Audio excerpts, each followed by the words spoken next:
There, guys. It's Mia Redrick here, the mom strategist. I am so excited. I am so excited. Now, tonight's live is very simple. It's very powerful. 5 ways that we cheat ourselves. 5 ways that we cheat ourselves. I'm Mia Redrick.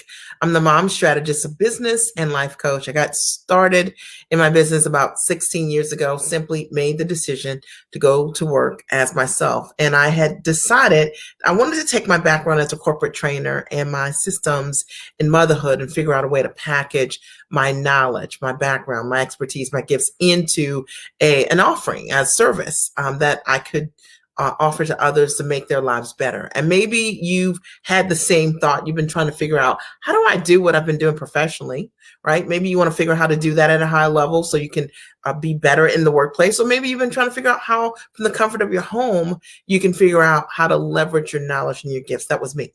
And my very first stop, I went to a small business resource center and was told that my idea, mom coaching, didn't make any sense and that no one would ever pay me to do what I have done today. Fast forward, I've had the opportunity to coach women, literally tens of thousands of women, literally all around the world as the mom strategist. I was signed to 2 Emmy nominated nationally syndicated television shows as the mom strategist. I've written best-selling books as the mom strategist, and I've done corporate deals with Fortune 100 and Fortune 500 companies like Panera Bread, Great Harvest Bread Company, Panera Bread, Marriott Corporation, just to name a few. And I tell you this not to be braggadocious. I tell you that your dreams can become reality, okay, when you execute on them. Now, today, what I'm going to teach on very simply are 5 ways that we cheat ourselves. Because a lot of times what we think is sometimes the opportunities that we see, that we want, the things that we want to launch and execute in our own lives. Sometimes we believe we can't have these things because maybe someone, just like in my case, told me, no, this idea won't work. And a lot of times we blame not moving forward on others. But today I'm going to show you very simply that it's you, okay? And the things that we do to cheat ourselves. Now, I will tell you that this is going to be a tough live. This is going to be a tough live. Hi, Emily. Good to see you. And so if your feelings get hurt easily, this would not be the live for you. If you've just watched me for the very first time, there are many lives that I do, so make sure you tune in. But I am going to shake your shoulders a little bit because I think sometimes we need a reality check, okay? And so if you need a reality check, you are in the right place. I will tell you, as a result of growing my business, I work from the comfort of my home. That was my dream, right? My dream was to figure out how I could get me free to work from the comfort of my home. And I have for over a decade doing what I love to do. I have 3 children. My son is 22. My daughter is 18, almost 19. And my youngest is 15. And so since they've known, I've always been an entrepreneur. My husband and I both working from the comfort of our home. And I have just wanted to watch them grow up. I wanted to be that mom that could be what I call the cupcake mom, the one that could bring the snacks to school without asking permission, right? But I will tell you, come back next time, okay? I will tell you that it's made all the difference for me being able to figure out how to run this business from the comfort of my home. And then once I learned it, being able to support other women with doing exactly the same thing. So many women, I would say, are codependent, and they're codependent on their husbands for income. Yes, I did say that. Okay. And they're also codependent on their spouse. The spouse, and also on their jobs, right? For income. And so when it's time for them to launch out and reach for the things that they want, they won't, because they have to ask permission. And if that's you, this live is going to really support you today, because I'll tell you that my story was that my husband developed kidney disease 9 years ago. And when he went on dialysis, which was very scary for us, 3 times a week, 3 hours a day, it was really really tough for him, physically even. And I was grateful I had built a business so I could stand in the gap for my family. I was grateful that I could be the kind of wife that my husband needed me to be, right? Because I wasn't codependent. And so that's why I take a stand for you guys when you come here and you're listening to me. I'll never tell you anything that's related to anything that's hype or that I know won't work, because I know that when I needed to stand in the gap for my family, I could. And I know that many of you are trying to figure out how to stand in the gap for your family. It looks different for all of us. In my case, I had to stand in the gap because we had a health challenge. But because I had built my business, we had options. So we were able to hire for my husband a private physician for several years so he could get amazing care. He did exceptionally well when he got a kidney transplant. And so you see, when you do what you need to do when you need to do it and stop making excuses, when your family needs you can be there. You know, we have been able to give our kids a world-class education for elementary, middle, and high school, investing over $1 million just in their schooling for elementary, middle, and high school. Note that I didn't say college. And I know a lot of moms that follow me, one of the reasons you want to grow a great business is because you want to give your kids the kind of education that you've dreamed of. And I will tell you, if you take a stand for yourself, you'll be able to stand in the gap. If you take a stand for yourself, you can stand in the gap. But if you won't take a stand for yourself, you know what? That gap will still be there. All right. Now, today I'm going to jump right in. If you're ready, I'm ready. I told you I'm fired up today. I'm ready. And I'm going to teach you today 5 ways that we cheat ourselves. It is a tough life. I am going to shake your shoulders a little bit, but my only goal is, I told you, it's all love, right? My only goal is to support you to have an elevated way of looking at your life and thinking about not only, you know, talking the talk about change that's got to happen, but thinking about what do I need to do? What steps do I need to take so that I change my life right now? So if you're ready to change your life right now, right here, right now, and I'll get started, okay? There are 5 points I'm going to teach you today. You might want to get your pens and your pad out. I'll get started right now. Now, the 5 ways that we cheat ourselves. I wanted to do this because I think a lot of times women blame others for the change that we're not willing to make. You know what I mean? We want to hold other people accountable for the things that we will not say yes to. All right. So the first thing that I want you to keep in mind, first way that we cheat ourselves, is that you got to understand that your attitude is your altitude. Okay. So ask yourself, what is the frequency? Okay. What is the frequency of your association? So when I think of association, I think of a couple things. I think association is, you know, the books I read. Okay. When's the last time you read a book that could grow you? Okay. I'm not talking about take you away from your life, have you escape, but when is the last time you read something that could transform and change your life? Hey there, Dave. Good to see you. When's the last time you've done it? And if so, post the book here. I'd love to hear it, because one of the things that I understand is that the frequency that we operate at is equal to our association. We're the product of the books that we read, the things that we watch on TV, the things that we consume, the things that we listen to, and the people that we hang out with. So the question is, what is your frequency? Now, if you look around in your circle and you think about the women or the guys that you're hanging out with and the way that they're speaking, what they're saying is an elevated conversation, you got to understand that that's your frequency. And the only reason that you get to see it is because it's inside of you. Okay. If you haven't picked up a book or been part of a course or a class, something that could grow you, you got to understand that that is your frequency. All right. All right. Road Less Travel. I love Road Less Travel. Awesome. Thank you. I appreciate you, Dave. You're an amazing leader. It takes an amazing leader to call another amazing, right? The Art of Exceptional Living. That's a great book by Jim Rohn. Awesome. Coaching well. I love that too. All right. So your attitude is your altitude. And the only way to change your attitude is by investing in what you associate with, the people you hang out with, the books you read, the things you listen to. Okay. You know, and a lot of times we don't think about those things, right? Awesome. I'm so glad you can stay on. Edie says The 7 Habits of Highly Effective People by Stephen Covey. Amazing book, an amazing book. But I will tell you that if, let's say in your world, maybe in your work world, you feel like the people around you in your work world are negative frequently. Well, the question is, What are you able to do to elevate the conversation? Have you invested in yourself enough so that you could shift the environment? A lot of times we're expecting the world to change for us instead of for us to change the world, right? By seeing how to show up, as I say, like a giant. Ask yourself, what is your attitude? Are you that person you throw your hands up the moment that things don't work? Or are you that person that's invested in yourself enough that you've got that stick to itness, right? You've got the ability to see things through. You're not stuck on the word stuck. Let me say that again. You're not stuck on the word stuck. So often when people can't figure out their next step, their very first word is I'm stuck. And I recognize that the reason that people say I'm stuck is because they haven't been investment minded to understand that stuck is a decision. It's a fixed position.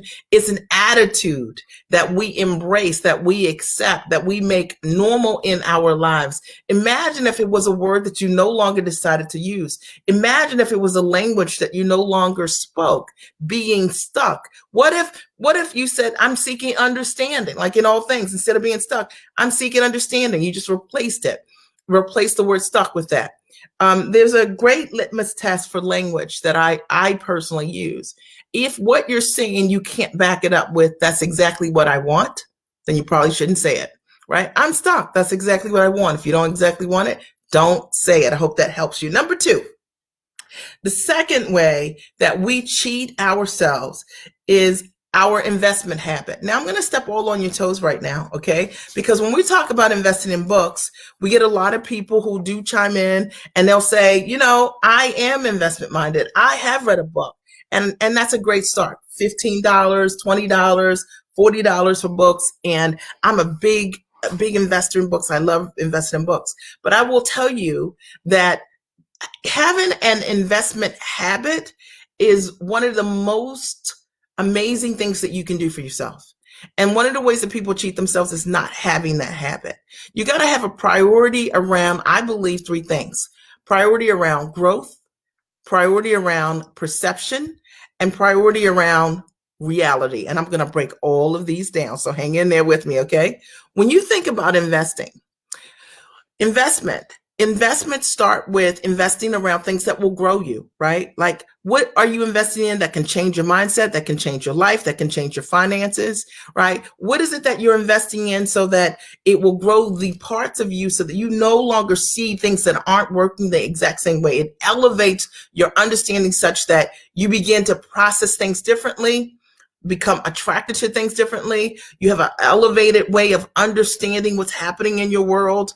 So maybe you start to speak a language that you didn't speak before, right? So by knowing how to do something differently. So the first type of priority around investment is investing in things that grow you. Okay. And it can even be things that grow your relationships, any area of your life, like any area of your life. It could grow your health. It could grow your wealth. It could grow your business.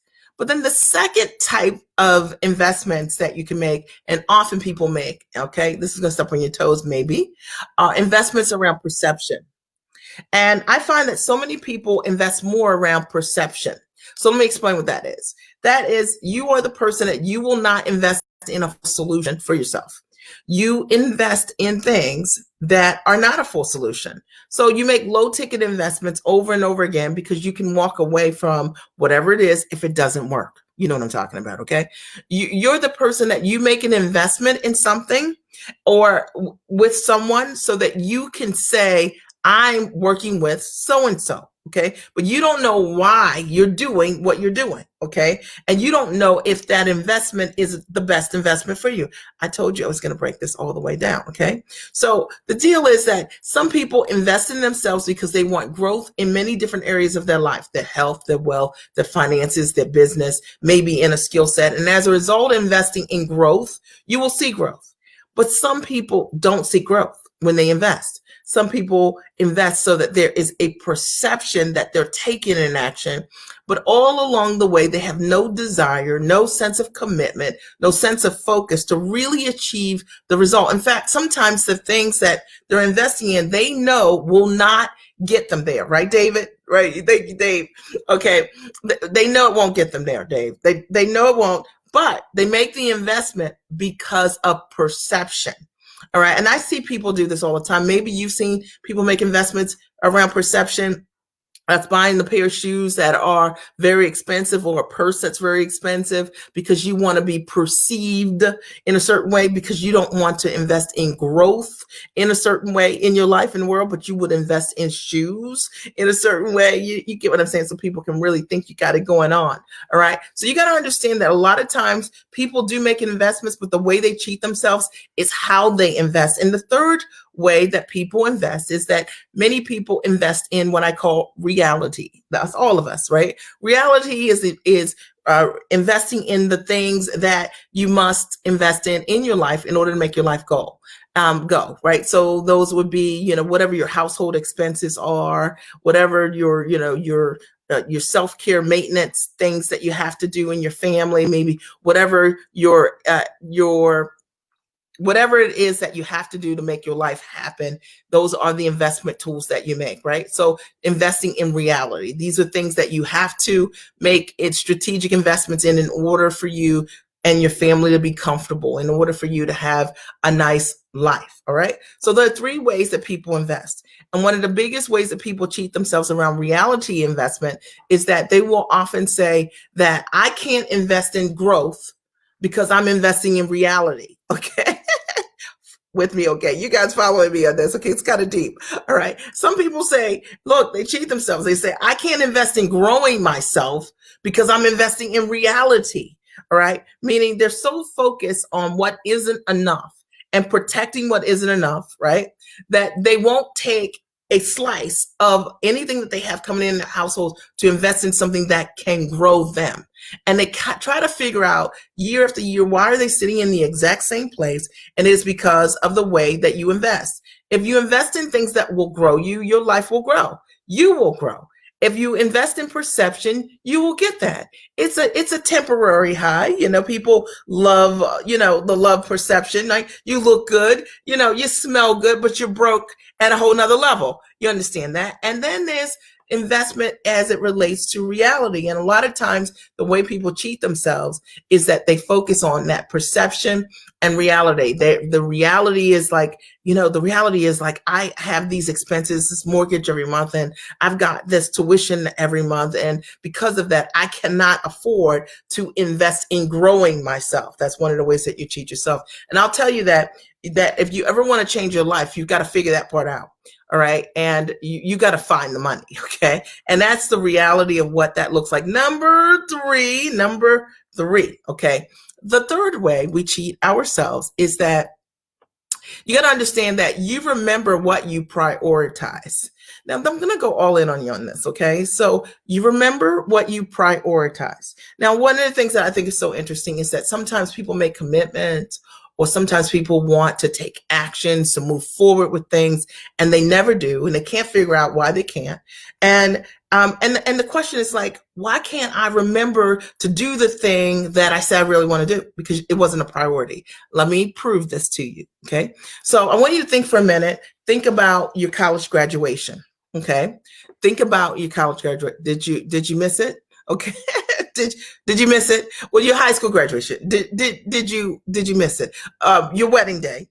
Did you miss it? Okay, no. Okay. So what I'm saying to you, your dissertation, okay? When you had to defend your dissertation, did you miss it? No. Okay, because it was a priority. So if you're that person that whenever you want to do something, okay, and you cannot figure out, okay, why I was going to take that class. And I can't believe it, Pat. You never meant to go because you didn't miss your wedding. You know what I'm saying? You didn't miss your graduation. You didn't miss the things that were priorities in your life. And so if you're that person that you constantly do not commit to the things that are in front of you right away, you have no intention to commit. Because look at the things that you said yes to, that you showed up for, and ask yourself, how did you show up over here and you never show up over there? Okay. I'm just asking you. All right. I thought that today would be a really great opportunity for me to share how we cheat ourselves. I meet people all the time that say, oh man, I had hosted a conference last year, and I had people say, oh man, I've been meaning to come to your conferences. I've held conferences for 10 years. Like, you haven't come to one in 10 years? How do you keep missing them? Why? How is that possible? I can tell you why it's possible, because you don't have a dominant intention to be there. Okay. Because you have not prioritized that level of growing and investing in yourself to that level. And that's the reason why you're not there. Period. Okay. You don't miss something for 10 years, without it being intentional. And I think a lot of times we fool ourselves. We try to convince ourselves that we have intentions to change our lives when we have actions that are contrary to that. All right. Is this making sense, or is this making sense? If this is supporting you, I would love to hear from you. Mia, this is supporting me. All right. Number 4. The fourth way that we cheat ourselves is we cheat as it relates to people. I'm going to break this down, okay? Right? So how is it that we cheat as it relates to people? I believe that there are 2 types of currencies, and I'll break them down in this now and number 5. One type of currency of people, okay? And this is how I look at life. I've worked with the same coach for 16 years. She's amazing, and she's a significant part of my world. And in my lifetime, I can count on one hand, literally, I have 5 fingers here. I can count on 4 fingers and 1 thumb, right? I can count on one hand how many people have come into my life and changed my life. Okay. What about you? Okay. You're probably the same way. So we meet a lot of people in our life and in our world, but there are very few people that actually come into your life and change your life. And, one of the things that I realize is my responsibility is to understand the difference. Okay. So I live a life where I am very aware, keenly aware of the people currency that exists in my world. So one of the ways that we cheat ourselves is not having an understanding of the value of the people in our world. What do I mean? I just want you to think for a minute, right? So I want you to think about, how are you treating the people in your world that have changed your life, right? Like, do you have to remember? Okay, you know what I'm saying? Like, are you that person? Like, please tell me you're not, okay? But if you are, you need to make that right, all right? The way that we cheat people, a couple things. When we cheat people, we cheat ourselves. I've seen this happen over and over again, where taking things that aren't yours, right? Like, think about it. Like, there are people who we admire, who it might be someone that you see online that you like, and you think, like, I really like this person's stuff. But instead of you making the investment to work with that person, you go to their website, copy what they have, and you say, I'm going to be a version of them. Okay. So you got to understand that that's a way that you cheat yourself. You'll never have a high level relationship with low level strategy. You understand? Or low level intention. I just want you to hear me on this. All right. One of the things that's very, very important is always making sure that you show up with integrity in all your walks. Okay. I would say another way that we cheat people. I've seen people who will record people, right? Like, come to somebody's conference or training and record someone, or be on the phone with someone and record them without their permission. That's cheating. Like, oh, what are you doing? Are you serious? Like, who does that? All right. I'm just breaking this down. All right. Because a lot of times these things happen, and maybe nobody told you. Maybe you didn't know it was wrong to cut on a recorder while someone's talking to you without asking for permission, but it is absolutely not acceptable. And it totally violates trust. It totally violates respect. Oh, imagine coming to someone's conference and recording what they say, okay, and duplicating what they say, right? This is not acceptable. Like, are you kidding me, right? It shows no respect. I'm saying when you cheat others, you got to understand, when you cheat people, you cheat yourself. You cheat yourself of the highest level relationship that you could have with those people. Understand that people are currency. All right. I talk a great deal about creative duplication. You guys know what I feel about it. I think that if you ever want to honor your creator, right? The reality is that be yourself. Okay. Be yourself. All right. Be yourself. Be who you're meant to be. Hey there, Jim. Good to see you. I love it. Okay. Number 5, the 5th way and the final way that I believe that we cheat ourselves is as it relates to generosity. All right. I believe generosity is a currency. Okay, that's my belief. This is my live, and so I'm just sharing with you what I think. But I think generosity is a currency, and one of the things that I learned over the years is never to take generosity for granted or feel entitled to someone else's generosity. I work with some incredible people. Dave, Jim, you guys know a couple of people that I work with, Terry and Joel, exceptionally generous people. And one of the things they'll say, like, Joel's like one of the most generous people you're ever going to meet in your whole world. He'll give you like tons of content to support not only what you paid for, but a whole bunch of other things. And I will tell you that you have to understand the currency around that there's a value when you work with someone that cares enough to over deliver to you, never feeling a sense of entitlement or never taking for granted that which you're given.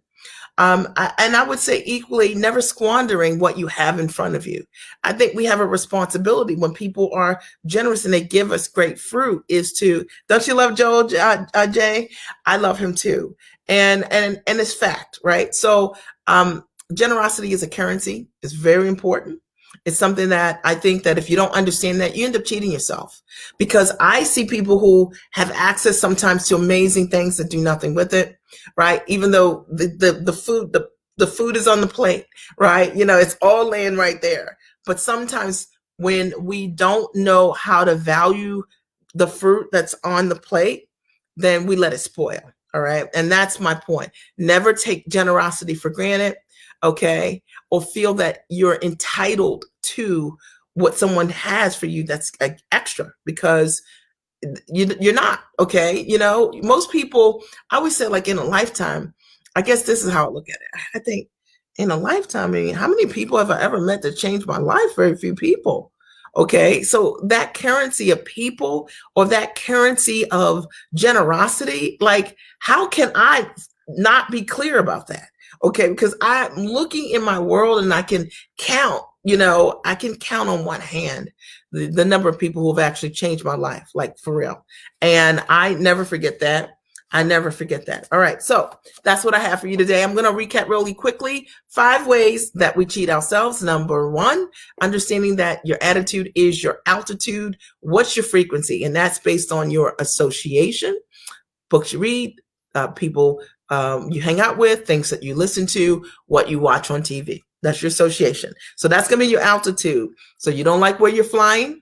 Okay. Guess what? You got to change that. Number 2, the second way that we cheat ourselves is our investment habits. And there are 3 investment habits that I talked about: growth, perception, and reality. Are you making investments related to growth? Growth changes an area of your life, your health, your wealth, your business, right? Your knowledge in some way, so that you move forward. Perception keeps you in the exact same space, but it allows people to think that looks like you're growing, but you're really not growing. It's just about those shoes and that bag. You know what I mean? And at the end of the day, you just dressed up. Okay. And number 3, reality, right? Sometimes we hold on to the reality so much, meaning I got to pay my bills. Like, I've got bills to pay, right? So much so that we will not invest in growing ourselves because we're so focused on reality. And that's where we stay in that reality forever. You got to figure that out. You got to find the money. Number 3, okay, you got to remember what to prioritize. And I will tell you that the reality is that you will prioritize that which is important. Think about the things that you didn't forget, the things that you did show up for. You showed up for because it was a priority. And if you're that person that says year after year, month after month, I was going to join the gym, I was going to take this class, I was going to coach with you, you have not made a decision to do it. You made it to your wedding, you made it to your graduation. Ask yourself how you get there and do the same thing as it relates to growing your life. Number 4, okay, never cheat on people. You know what? It's obvious when you cheat on people, okay? And you gotta understand that people are a relationship. Don't take what's not yours, okay? Never record people, that content, that training, or anything like that, and expect to maintain a great relationship with them. It's just not ethical, okay? And creative duplication. It's not cool. All right. And we all understand that you were born by the creator to be a version of you. And that's where you will be the highest and tallest, and you'll have the greatest success. Trust me on that. Number 5, generosity. Okay. I believe generosity is a currency, but never take generosity for granted or feel entitled to something that somebody has. You're not entitled. The gifts that people give you are gifts. I work with someone. Joel is just great. He's like, I got these gifts for you. They're like always gifts. They're like lots of gifts. But you know what? The value is there without the gifts. And the reality is that I'm not entitled to the gifts. The gifts are gifts that he gives from his heart to me, but he doesn't have to. I can't demand his gifts. You understand what I'm saying? All right. So make sure you value that which you have in front of you. I'm Mia Redrick. I'm the mom strategist. I'm a business and life coach. I think many of you guys know I'm super fired up. We kicked off on Saturday the giant virtual experience, and I'm so excited. The training is incredible. The live event starts on Monday, a week from today, and I'll be teaching on packaging live, pricing, positioning, and finding buyers every day. Over 10 and a half hours of training for those who are part of the conference for under like $776. All of the participants who have signed up for the event, and registration is still open, have access to last year's virtual training, over 25 hours of my best training. And I can tell you that every single person that attended that event invested over $1,500 to be there. So I'm going to post a link here if you guys have heard about it and want to know how you can come. Check out the landing page. I'm happy to answer any questions that you might have for me. Did this support you? Okay. Did this support you guys tonight? Are there any questions or ahas or takeaways as a result of being here? Dave, it is such a bargain. Everyone that came to the event last year invested $1,500. The Cayman experience, which we had to postpone this year, we sold for $5,000.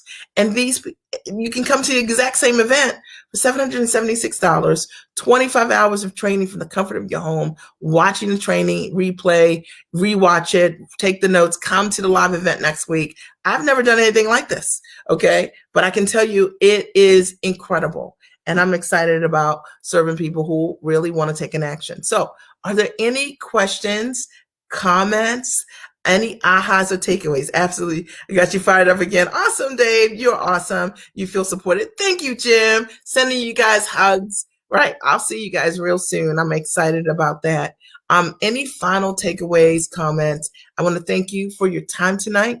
I appreciate you for being here. You could have been anywhere, but you're here. And I appreciate you for being here. I love you. Thank you, Edie. I'm so glad that you're here.